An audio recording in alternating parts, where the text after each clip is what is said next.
¿Te acuerdas cuando vimos la ley de Coulomb? Que vimos que bueno, la atracción entre las cargas, la fuerza de atracción, dependía entre otras de una constante. Esta constante de Coulomb a su vez depende del medio que rodea las dos cargas.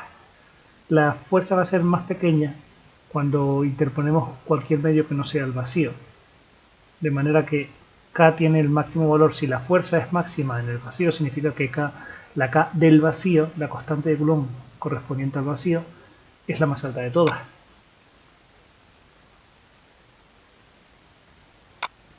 Esa constante probablemente ya te la sabes de memoria. Bueno, si quieres hallar K cuando interpones un medio que no sea el vacío, entonces vamos a usar lo que llamamos permitividad del medio, que se define se define así K respecto a esta permitividad en el sistema internacional de la siguiente manera. La K es 1 partido por 4 pi epsilon. Y de esta manera ahora ya podemos utilizar algo que nos va a venir muy bien para los condensadores. Según como hemos hecho el razonamiento anterior, sabiendo que K adquiere su máximo valor en el vacío, ¿qué me dirías tú? Tú dirías que K para cualquier medio es menor que K sub 0, que es la del vacío, o K para cualquier medio es mayor que K sub 0, la del vacío.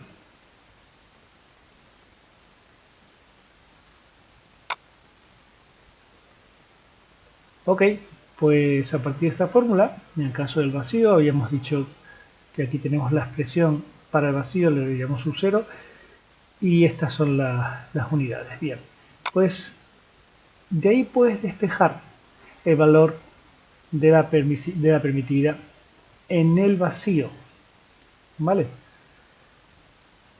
Es bastante directo. Muy bien, habíamos visto también en los condensadores cómo según la cantidad de carga que yo ponía aquí, según la diferencia de potencial, yo tenía un mayor o menor campo y por tanto en realidad lo que tenemos es una mayor o menor capacidad de carga. Este campo lo producen las cargas al fin y al cabo.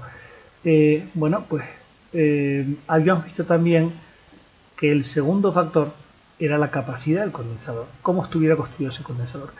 Y en esto habíamos hablado de tres factores diferentes. Habíamos visto que por un lado tenemos la superficie de estas placas. Cuanto mayor sean estas placas, mayor es la capacidad. De hecho es directamente proporcional. Si yo duplico las placas, tengo un doble de capacidad.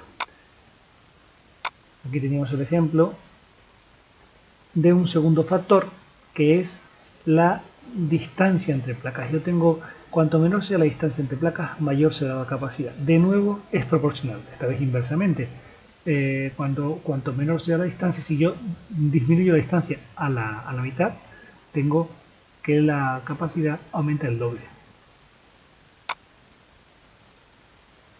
Finalmente hay un tercer factor que va a influir en la capacidad, que es ese material aislante, el que llamamos dieléctrico, que interponemos entre las placas. Recuerden que no podía haber contacto eléctrico y dependiendo de cuál sea este material vamos a tener una capacidad u otra para nuestro condensador.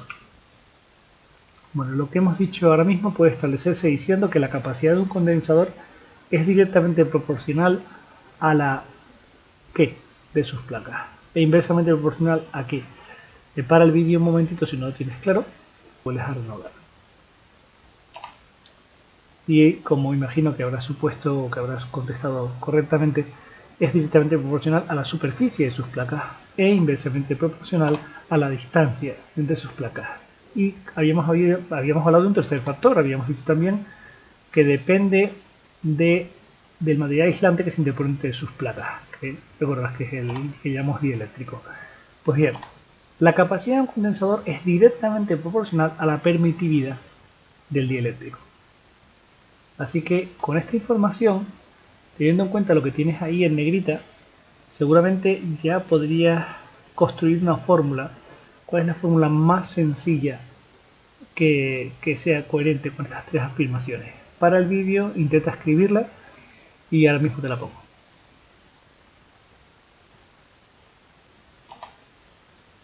Esta es la fórmula. Como vemos, la capacidad es directamente proporcional, por un lado, a la permitividad del dieléctrico, la permitividad del medio, también a la superficie de las placas, y es inversamente proporcional a la distancia que las separa. Y esto es la fórmula en la que nos podemos apoyar si queremos para contestar a la típica pregunta que nos pueden hacer de qué depende la capacidad. Podemos razonarlo cualitativamente, pero aquí también lo estamos razonando ya cuantitativamente. Las tablas con frecuencia lo que nos van a dar es la permitividad relativa, a la que también se le llama precisamente constante dieléctrica. Es la relación que hay entre la permitividad del medio y la permitividad del vacío. En nuestra fórmula, cuando hemos hablado de la capacidad, hemos utilizado directamente la permitividad, así que vamos a tener que relacionarla con esta permitividad relativa, que es la que con frecuencia nos dan en las tablas, y de esta manera la fórmula nos va a quedar de esta manera. Una tabla típica es esta.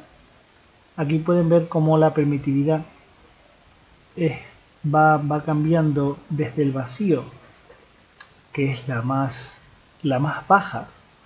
Recuerden que el vacío tiene la constante de Coulomb más alta, pero esto es inversamente proporcional a la permitividad.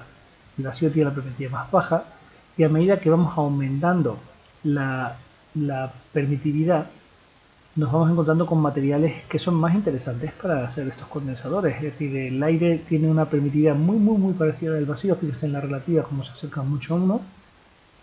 El aceite mineral en el que impregnábamos el papel para hacer muchas veces los electrolíticos es un poco más alto, es más del doble. El triple el poliéster, la mica con la que también se hacen unos cuantos condensadores, ya ven 4,5, porcelana 5,3.